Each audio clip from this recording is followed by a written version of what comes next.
क्या आप जानते हैं कि स्वर्ग के दरवाजे कहाँ पर हैं? क्या आप जानते हैं कि दानियल यरूशलेम की ओर खिड़की खोलकर प्रार्थना क्यों करता था? क्या आप जानते हैं कि प्रार्थनाएं स्वर्ग में कैसे पहुँचती हैं? स्वर्ग की खिड़कियाँ और दरवाजे और सीढ़ियाँ कहाँ पर हैं? उत्पत्ति अध्याय 28 उसकी 12 आयत में लिखा, तब याकूब ने स्वप्न में क्या देखा कि एक सीढ़ी पृथ्वी पर खड़ी है और उसका सिरा स्वर्ग तक पहुंचा है और परमेश्वर के दूत उस पर से चढ़ते उतरते हैं और यहोवा उसके ऊपर खड़ा होकर कहता है, मैं यहोवा तेरे दादा अब्राहम का परमेश्वर और इसहाक का भी परमेश्वर हूँ। जिस भूमि पर तू लेटा है उससे मैं तुझको और तेरे वंश को दूंगा। आगे 16 आयत में लिखा, तब याकूब जाग उठा और कहने लगा, निश्चय इस स्थान में यहोवा है और मैं इस बात को ना जानता था। और भय खाकर उसने कहा, यह स्थान क्या ही भयानक है, ये तो परमेश्वर के भवन को छोड़ और कुछ नहीं हो सकता, वरन ये स्वर्ग का फाटक यानी स्वर्ग का दरवाजा ही होगा। वो सीढ़ी कैसी दिखती थी और स्वर्गदूत उस सीढ़ी पर क्या कर रहे थे, इसके बारे में मैंने अलग वीडियो में बताया है जिसका नाम है याकूब के स्वप्न में स्वर्गदूत सीढ़ी पर क्या कर रहे थे। वो सीढ़ी का एक सिरा स्वर्ग तक जा रहा था जहाँ पर स्वर्ग का दरवाजा था और दूसरा सिरा धरती पर मोराया पहाड़ पर खड़ा था और इस जगह को याकूब ने परमेश्वर का भवन कहा। और ये वही जगह थी जहाँ पर सुलेमान ने परमेश्वर का भवन बनवाया था। ये वही जगह थी जहाँ पर परमेश्वर महायाजक से बातें करता था। उस भवन के बनने पर सुलेमान ने उस भवन को परमेश्वर के आगे अर्पण किया और उस भवन के विषय में परमेश्वर से प्रार्थना की और परमेश्वर ने उस प्रार्थना को स्वीकार किया, जिसके बारे में 2 इतिहास अध्याय 6 और अध्याय 7 में लिखा है। इस सवाल का जवाब कि दानियल बंधुआई में भी यरूशलेम की ओर खिड़की खोलकर प्रार्थना क्यों करता था, हमें सुलेमान की प्रार्थना में मिलेगा। 2 इतिहास अध्याय 6 उसकी 37 आयत में सुलेमान ने कहा कि परमेश्वर, अगर तेरे लोग बंधुआई के देश में सोच विचार करें और फिर कर अपने बंदी बनाने वालों के देश में तुझसे गिड़गिड़ा कर कहें, हमने पाप किया और कुटिलता और दुष्टता की है, इसलिए यदि वे अपनी बंधुआई के देश में जहां वे उन्हें बंदी बनाकर ले गए हों अपने पूरे मन और सारे जीव से तेरी ओर फिरें और अपने इस देश की ओर जो तूने उनके पुरखाओं को दिया था और इस नगर की ओर जिसे तूने चुना है और इस भवन की ओर जिसे मैंने तेरे नाम का बनाया है, मुंह किए हुए तुझसे प्रार्थना करें, तो तू अपने स्वर्गीय निवास स्थान में से उनकी प्रार्थना और गिड़गिड़ाहट को सुनना और उनका न्याय करना और जो पाप तेरी प्रजा के लोग तेरे विरुद्ध करें उन्हें क्षमा करना। ऐसी कितनी ही प्रार्थनाएं सुलेमान ने की जिसमें उसने कहा कि अगर तेरे लोग शत्रु से लड़ने को जाएं और इस नगर और इस भवन की ओर मुंह किए हुए तुझसे प्रार्थना करें तो तू उनकी सुनना। या फिर अगर देश में अकाल आए या मरी फैले और लोग इस भवन की ओर हाथ फैलाए प्रार्थना करें तो उनकी सुनना। जब मूसा ने मिलाप वाला तंबू बनाया था तो हर एक चीज जो उसमें रखी गई थी, जैसे कि सोने की दीवट, पवित्र मेज, सोने का धूपदान, ये सब चीजें मूसा ने उस दर्शन के हिसाब से बनाई थी जो परमेश्वर ने मूसा को दिखाया था। ऐसी क्या खासियत थी उस नगर यानी यरूशलेम की, या फिर क्या चमत्कार था उस भवन में कि जब लोग उसकी ओर मुंह करके प्रार्थना करते थे तो परमेश्वर उनकी सुनता था। बाइबल बताती है कि उस भवन के अंदर परमेश्वर का वाचा का संदूक पड़ा था। वो पवित्र चीजें पड़ी थी जो मूसा ने परमेश्वर के कहने पर बनाई थी। क्या आप जानते हैं वो वाचा का संदूक, सोने की दीवट, पवित्र मेज, सोने का धूपदान, ये सब चीजें स्वर्ग में पहले से ही हैं। जो मूसा ने बनाया था वो सिर्फ स्वर्ग की चीजों का एक नमूना था। ये एक अलग विषय है, इसके बारे में मैं एक अलग वीडियो में बताऊंगा। अब निर्गमन अध्याय 30 उसकी 1 आयत में परमेश्वर ने मूसा से कहा, फिर धूप जलाने के लिए बबूल की लकड़ी की वेदी बनाना और उस वेदी पर हारून सुगंधित धूप जलाया करे। प्रतिदिन भोर को जब वह दीपक को ठीक करे तब वह धूप जलाए और शाम के समय जब हारून दीपकों को जलाए तब धूप जलाया करे। ये धूप यहोवा के सामने तुम्हारी पीढ़ी पीढ़ी में नित्य जलाया जाए। अब जब सुलेमान ने परमेश्वर का भवन बनाया तब उसने ये सब चीजें भवन में रखी और हर सुबह हर शाम उस वेदी पर धूप जलाई जाती थी। क्या आप जानते हैं कि वो धूप लोगों की प्रार्थनाओं को दर्शाती है। भजन संहिता अध्याय 141 उसकी 2 आयत में दाऊद ने परमेश्वर से कहा, मेरी प्रार्थना तेरे सामने सुगंध धूप और मेरा हाथ फैलाना संध्या काल का अन्न बलि ठहरे। प्रकाशित वाक्य अध्याय 8 उसकी 3 आयत में लिखा, फिर एक स्वर्गदूत सोने का धूप दान लिए हुए आया और वेदी के निकट खड़ा हुआ और उसको बहुत धूप दिया गया कि सब पवित्र लोगों की प्रार्थनाओं के साथ सोने की उस वेदी पर जो सिंहासन के सामने है चढ़ाए। फिर 4 आयत में लिखा, उस धूप का धुआं पवित्र लोगों की प्रार्थनाओं सहित स्वर्गदूत के हाथ से परमेश्वर के सामने पहुंच गया। वो वेदी प्रार्थनाओं को दर्शाती है। हर सुबह और हर शाम जब धूप जलाई जाती थी तो लोगों की प्रार्थनाएं उस वेदी पर से परमेश्वर के सामने पहुंच जाती थी। आज भी यहूदी लोग ये मानते हैं कि जो परमेश्वर से प्रार्थना करते हैं उनकी प्रार्थनाएं यरूशलेम में आती हैं, फिर यरूशलेम से स्वर्ग में जाती हैं। हर सुबह जब वो उस वेदी पर धूप जलाते थे तो पूरी दुनिया में रहते हुए लोगों की प्रार्थनाएं उस सोने के धूप दान पर जाती थी, और जब धूप जलाई जाती थी तो लोगों की प्रार्थनाएं उस धूप के धुएं के साथ परमेश्वर के सामने स्वर्ग में पहुंचती थी। पर दानियल अध्याय 1 में हम देखते हैं कि बेबीलोन के राजा नबूकदनेस्सर ने यरूशलेम पर हमला किया और भवन को तोड़ डाला और भवन के कई पात्रों को वो लूट कर वो बेबीलोन में अपने साथ ले गया। और ये वही समय था जब परमेश्वर के लोग बंधुआई में गए, जिनमें दानियल, शेद्रक, मेशक और अबेदनगो शामिल थे। अब भवन टूट चुका था, उसमें कोई वेदी नहीं थी जिस पर धूप जलाई जाए। अब दानियल तो बेबीलोन में था, वो राजा नबूकदनेस्सर के नीचे काम करने लगा। दानियल सुलेमान की प्रार्थना को जानता था कि अगर वो बंधुआई में भी परमेश्वर के भवन की ओर, उस नगर यरूशलेम की ओर प्रार्थना करेगा तो परमेश्वर उसकी प्रार्थना सुनेगा। पर भवन तो टूट चुका था,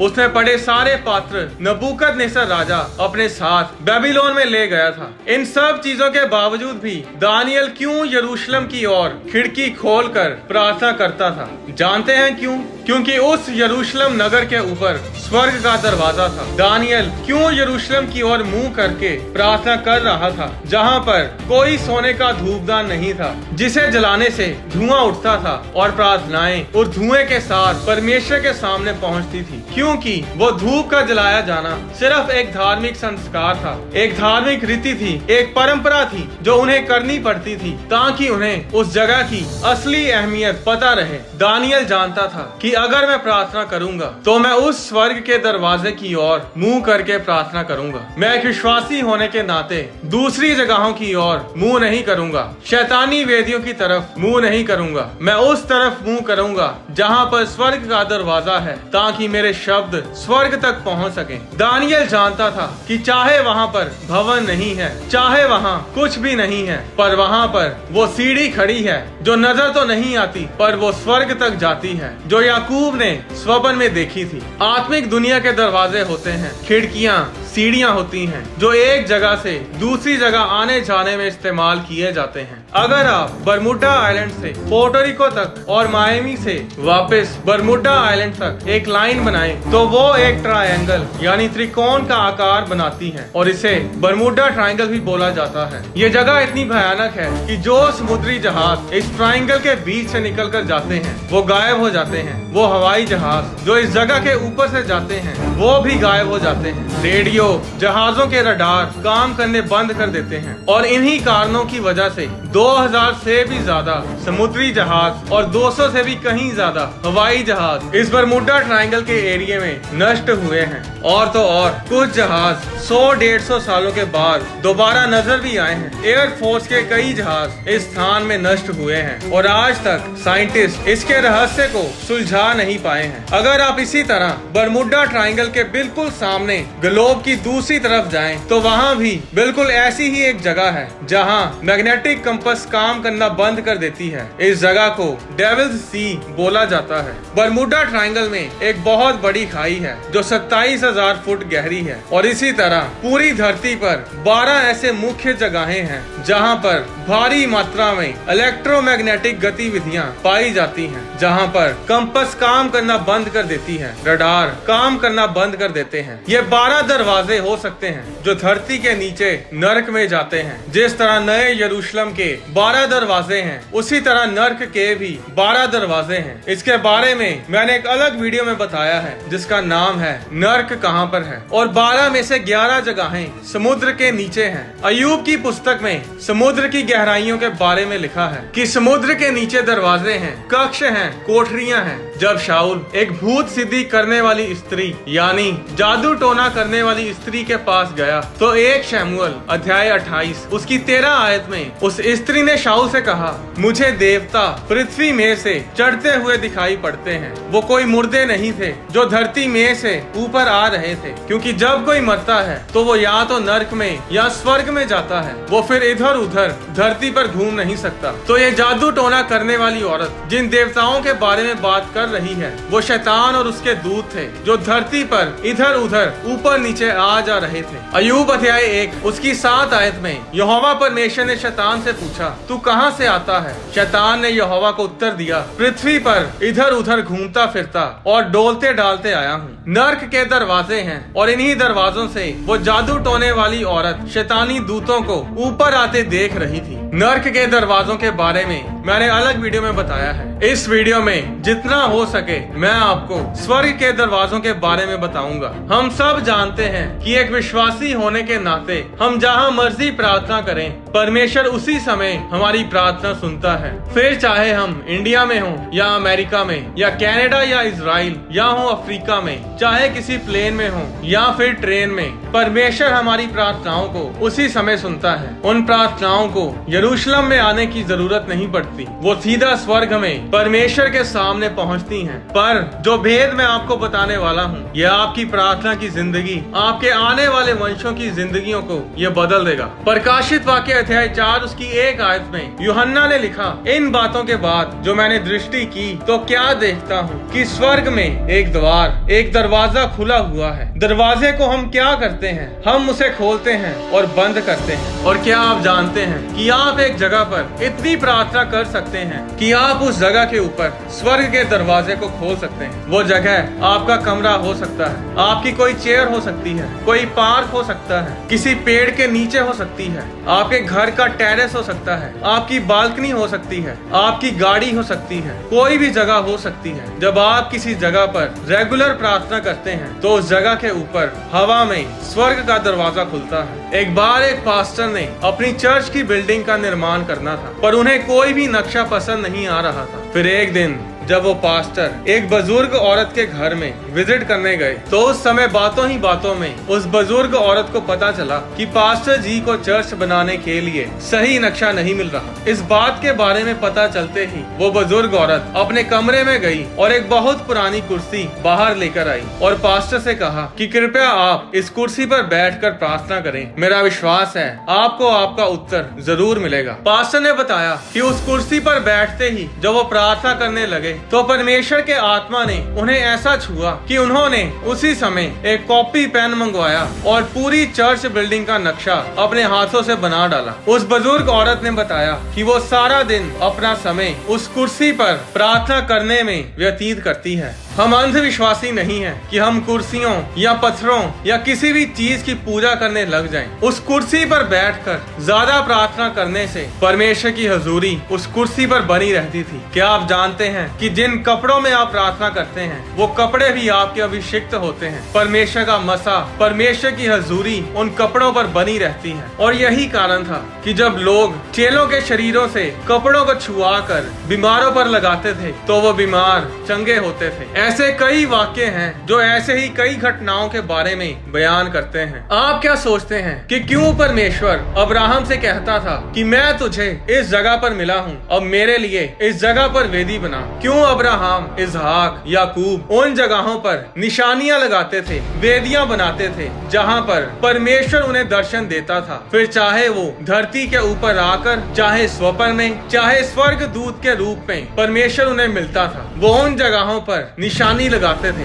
वेदियां बनाते थे। क्योंकि अब्राहम बताना चाहता था इसहाक को और इसहाक बताना चाहता था याकूब को और याकूब बताना चाहता था यहूदा को कि बेटे अगर कभी जिंदगी में मुसीबत में पड़ो और कुछ हल ना हो तो इसी जगह पर वापस आ जाना जहाँ परमेश्वर हमसे मिला है। पढ़ो अपनी बाइबल को। उत्पत्ति अध्याय 12 अध्याय 13 में लिखा है कि अब्राहम बेतेल को गया जहाँ उसने परमेश्वर के लिए वेदी बनाई, और बाद में फिर लिखा है कि अब्राहम फिर बेतेल को वापस आया जहाँ उसने पहली वेदी बनाई थी और उसने वहाँ यहोवा से प्रार्थना की। और याकूब भी बेतेल को गया जहाँ अब्राहम भी गया था। क्यों? क्योंकि वो वही जगह थी जहाँ पर परमेश्वर उनसे मिला था, जहाँ परमेश्वर ने उन्हें दर्शन दिया था। आप अपने घर के किसी भी कोने में कहीं भी इतनी प्रार्थना कर सकते हैं कि आप उस जगह के ऊपर स्वर्ग का दरवाजा खोल सकते हैं, क्योंकि परमेश्वर को फिर पता चलता है कि यही वो जगह है जहाँ पर आप उसे आकर मिलेंगे। और फिर क्या होता है कि आप उस जगह पर इतनी प्रार्थना करने लग जाते हो, आप उठे तो बाथरूम जाने के लिए होंगे, पर क्योंकि आप इतनी प्रार्थना